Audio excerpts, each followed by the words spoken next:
करमपुर थाने के अदम मच्छी बुंडो वारे इलाके गोठ तपेदार गुलाम हैदर मीरानी वासी नौजवान शागिर्द 17 साल इम्तियाज़ पुट अब्दुल गफ़ार मीरानी गुज़िरियल 14 ॾींहनि खां पुरअसरार नमूने गुम आहे। नौजवान जे पीओ Abdul Ghaffar Mirani zeatin web news खे ॿुधायो त मुंहिंजो पुट इम्तियाज़ हलंदड़ महीने जी 2 तारीख़ शाम जो मामूली ॻाल्हि तां घरां कावड़जी निकिरी वियो।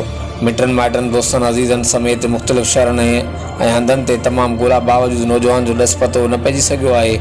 उन्हें वधीक चवण हो त करमपुर थाणे ते नौजवान जी गुमशुदगी जी NC भी दाख़िल कराई आहे। आख़िर में नीगर जे पीओ SSP कश्मीर कंदकोट ऐं ॿियनि वसवारनि खे अपील कई त मुंहिंजे पुट जी ॻोल्हा में मुंहिंजी मदद कई वञे। और ताक़ारण लाइ ॾिसंदा रहो JTN वेब न्यूज़ करमपुर।